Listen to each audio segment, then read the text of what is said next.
السلام عليكم ورحمة الله وبركاته. نحمده ونسلم على رسوله الكريم أما بعد. আজকে এই প্রতিভা সভার সম্মানিত সভাপতি বিশিষ্ট আলেম আল্লামা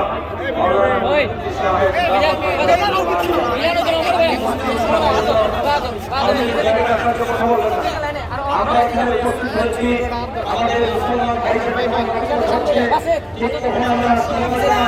এবং ইসরায়েলি সন্ত্রাসীদের বিরুদ্ধে প্রতিবাদ করার জন্য আমরা এখানে সমবেত হয়েছি। ঠিক আমার মুসলমান ভাইদের রক্তে আজকে সেই ফিলিস্তিনের জমিন আজকে রক্তে রঞ্জিত হয়ে গেছে। আমরা তো সুস্থ আছি, তো সুস্থ হিসাবে অন্তত পক্ষে আমরা অন্তত 10-15 মিনিট বা 20 মিনিট সময় কি আমরা বের করতে পারবো না? ইনশাআল্লাহ। কথা বলবেন, আমি 2-3 মিনিটের মধ্যে আমার কথা শেষ করে দিব, যেহেতু অসংখ্য অগণিত ওলামা হাজারাতগণ এখানের মধ্যে আছেন। আমার ভাইরা, আমি আপনাদেরকে, আমার বিশেষ করে তরুণ ভাইদেরকে আমি দুটি কথা বলতে চাই যে ইহুদি এবং ইহুদিবাদ ও ইসরায়েল এই তিনটা শব্দের সাথে আমাদের পরিচয় হওয়া প্রয়োজন। আমরা সকলে জানি হযরত ইয়াকুব আলাইহিস সালামের এক পুত্রের নাম ছিল ইয়াহুদা।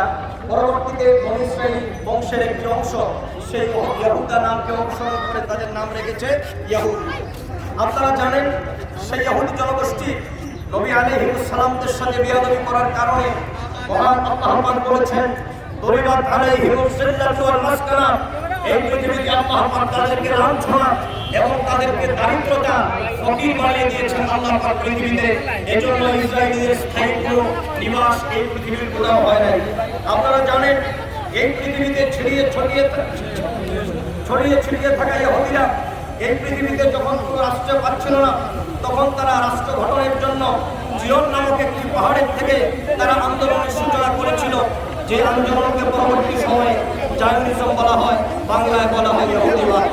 সম্মানিত সুধী, 1898 সালের 19 আগস্ট সুইজারল্যান্ডে বিশ্ব ইহুদি কংগ্রেসের সিদ্ধান্ত হয়। প্রথম সিদ্ধান্ত হচ্ছে ইহুদিদের সুপরিকল্পিত উপায়ে কৃষি ও ব্যবসার ক্ষেত্রে অগ্রসর হতে হবে। দ্বিতীয়ত সমগ্র দুনিয়ার ইহুদিদের সংবদ্ধ করার জন্য আন্তর্জাতিক ও স্থানীয় পর্যায়ে সংগঠন গড়ে তুলতে হবে। তৃতীয়ত ইহুদিদের মধ্যে প্রবল জাতীয় চেতনা সৃষ্টির উদ্দেশ্যে বিশ্বে বিভিন্ন ধরনের কর্মসূচি গ্রহণ করতে হবে।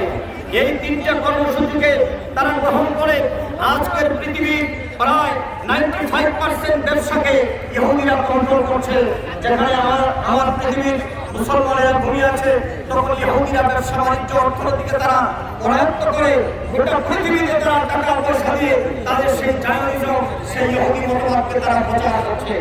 আমি আমার যুবক ভাইদেরকে একটা কথা বলতে চাই, মনে রাখবেন এই পৃথিবীতে ইহুদিরা কোনোদিন মুসলমানদের বন্ধ হতে পারে না।